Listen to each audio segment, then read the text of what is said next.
Hi, I'm Phil the Duke, and I want to talk today about something that near and dear to me: success.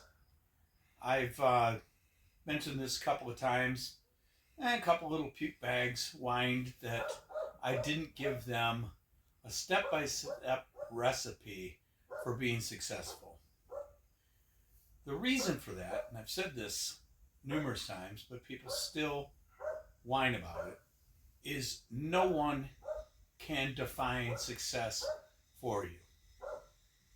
So let's talk about that. If you have $5 million in the bank, are you successful? Not if it doesn't make you happy. If you climbed Mount Everest, up and down, are you successful?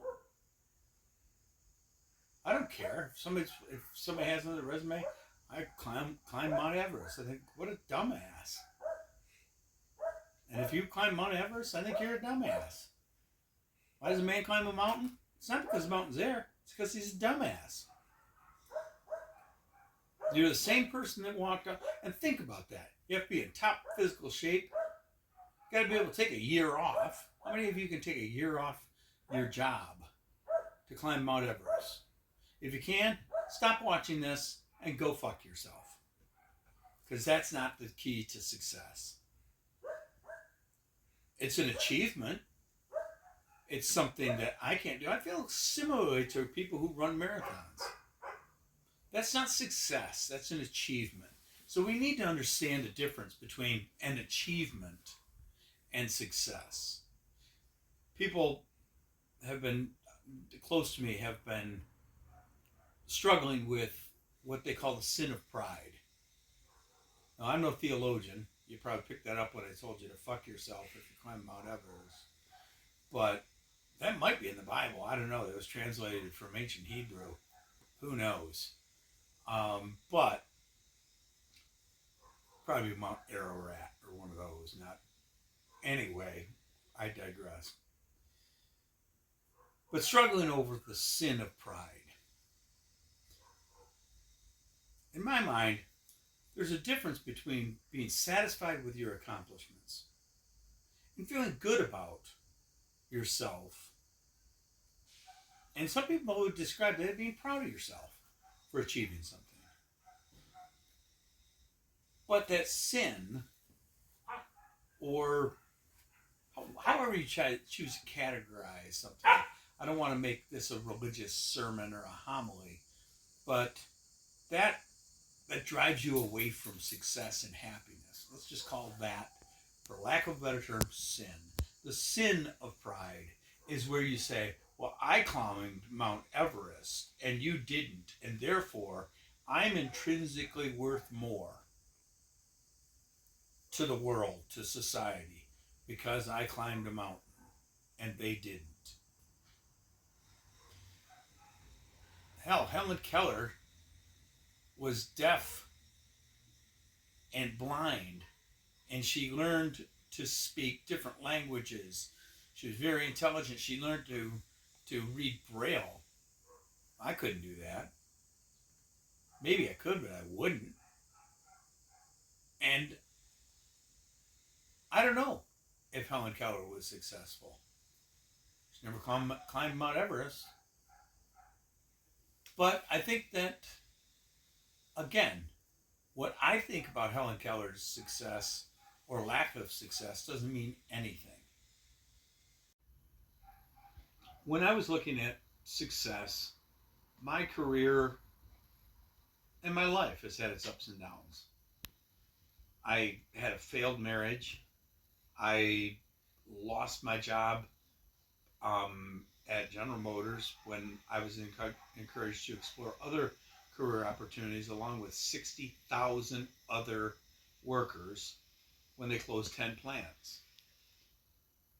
That was a blow because even though I knew when I started that I was going to be at a plant that was closing, no one mentioned that they were going to be closing 60,000. And those of you who don't work in Detroit or a similar area that has multiple opportunities within a system, one place closes, typically they pick you up at a different location.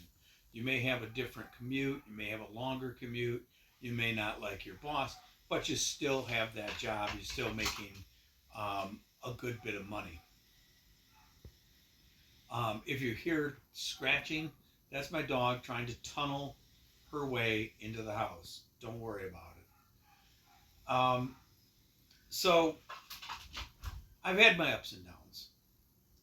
And for too long, I didn't participate in my own success. The things in my career, things in my personal life, were things that happened to me, and how I reacted to things that happened to me instead of things that I made happen. And that's a key difference.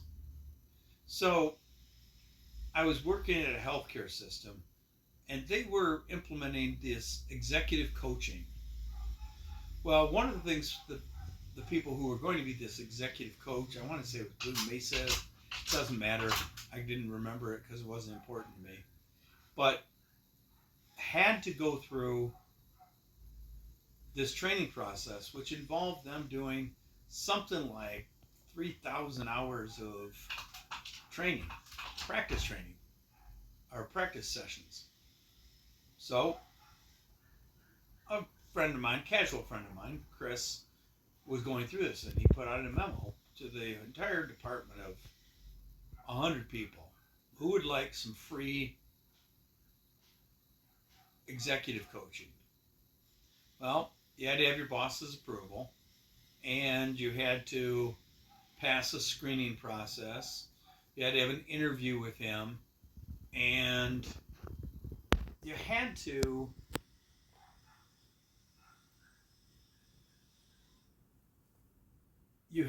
as part of that interview process, articulate why you wanted to do this.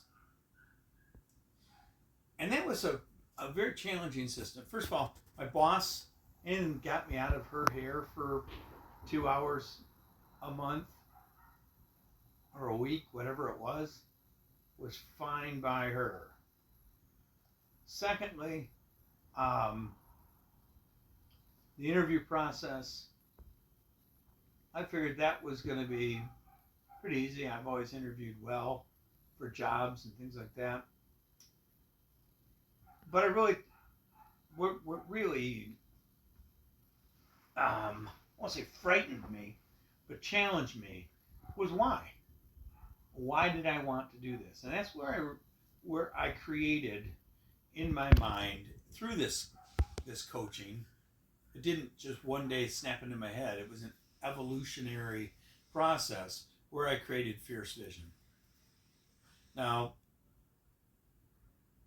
let's break that down. That's an answer to why do I want to go through executive coaching. One, I wanted to be an executive. But that's not what he wanted. He wanted a why. Why did I want to be an executive? Well, for me, I wanted to be an executive so I would have some control over my own life. Economic control over my day, how I approached my work, how I led others. I wanted all those things. So we start talking, and we would talk. And the first thing he said to me is, well, ethically, I can't help you learn these skills if you're just going to quit immediately and go somewhere else. And I said, well, that seems counterproductive to me to learn these skills and quit and go start somewhere else when I can apply these skills interacting with people I already know. I was in a position where I met with executives on a routine basis. I taught executives, not coached them, but taught them. And so I thought this really could fit hand in glove. So I started to look for a way to articulate what fierce vision looks like. So let's break that down. First of all, I'm going to reverse it and deal with vision first. What is the vision? For me, I wanted to be able to project myself 5 years, 10 years, 15 years, 20 years into the future and see what the vision was and my progress toward that vision. I fully expected that my vision of success would morph as I learned throughout my life. As it turned out, it really didn't morph all that much, but it became more razor sharp. It became more clear and clean. So I decided that the vision was, first of all, I had to define what success looked like in observable, measurable terms. And part of that is always to have a dog barking nearby. So if you're hearing dogs barking nearby, that's part of my vision. Is it necessary to success? Yes, it is. But no, I'm only being somewhat facetious with that because, one, I like having dogs. I bought a house with a fenced-in yard so I could have a dog. I checked the ordinances about how many dogs I can have. Turns out there's, I think it's 7,000 dogs, but they all have to be the same color. No, I don't know what, I did check it out, but I don't remember what it was. It was way more dogs than I wanted. So, but something as simple as I wanted to live in a house where I could walk to bars and restaurants so I'd never have to drive drunk. Maybe that's something that's not everybody's vision, but it was mine. I grew up in the country. I don't want to ever have to live in the boondocks again. So, that's an element of success for me. Recognition means a lot to me. That people recognize me not because I'm famous for nothing, like Brooke Shields, but I'm recognized for having a certain amount of expertise in an area. That's part of my vision of success. And always be moving forward. Now, I've recognized that that's not always possible. That sometimes you have to take a step back before you can take 2 steps forward. But the vision is always to be moving forward. So when I say, okay, I've lost my job, I'm not working, I need a job, I need to work. I got to make that happen. I have to participate in my own success because too many people don't. And I didn't want to be the guy that I once was, where I just had things happen to me in life and I'd shake my fist at the sky and say, why me? I look at this and I would say, yeah, okay, I screwed that up. Or I waited too long to look for another job. The opposite of fierce vision is complacency. When you feel like I could do more, I could be more successful, I could feel better about myself, I could accomplish these things that are part of my vision of success, but right now I'm okay with what I got. I don't need to climb Mount Everest. I don't need to do this. I don't need to have a nice lawn. Whatever's important to you. You start to modify your vision of success instead of modifying your plan to achieve that fierce vision you have for your success. And let's shift now to the fierce part of it. Fierce is never losing sight of what your vision is for your success. And by the way, if you have a vision for other people's success, whether it's your children, your spouse, your nieces, nephews, for your friends, if you have this vision of their success, you will always be disappointed because their success is within them and they may not be expressing it. I know too many people who they went to college, they got a job, they did this, they did that, they married the right person to please their parents because their parents wanted them to be successful and their parents had this vision. Well, your parents' vision of success are 20 to 30 years out of date. I remember my mother used to say, you should go into CAD. I said, why, Mom? Well, there's good money in that. So what is it, Mom? It's working with computers. So's being a cashier at McDonald's. My mom did not have a clue what computer-assisted drafting was. And as one of my co-workers used to say of his friend who was a CAD operator, he said, you're one economic downturn away from working at Taco Bell. Harsh reality, but also, in both cases, my friend had a vision of success for his friend who was a CAD operator that was completely different from what this guy's vision was. My mom's vision of success came down to two things. Can you get a job doing it? And does it pay well? I don't think there's anything wrong with that definition of success, but it's not my definition of success. I want more than that. Like a dog barking in the background. It always makes me happy. So, keeping your eye on the prize. What is it that your vision of success is? And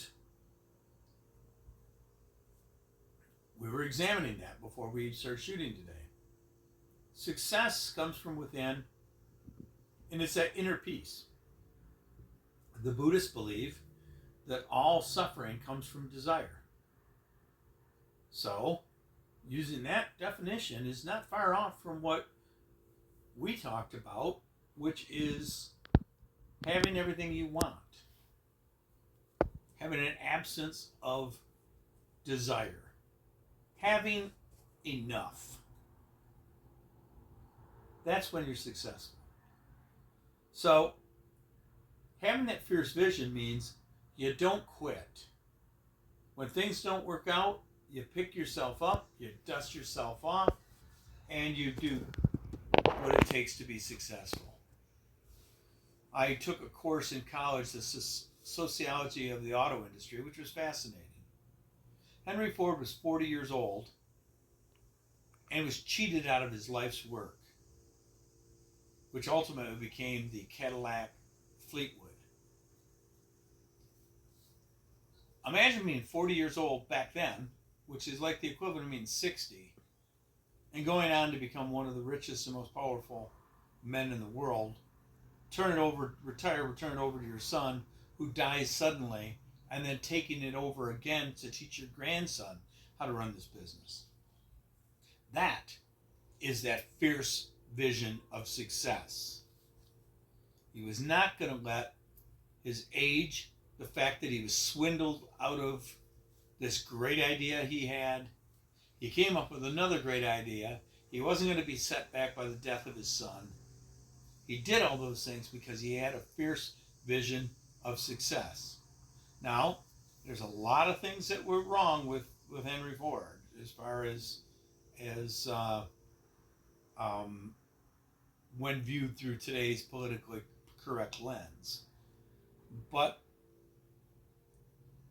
I would just encourage you to explore both sides of that. So,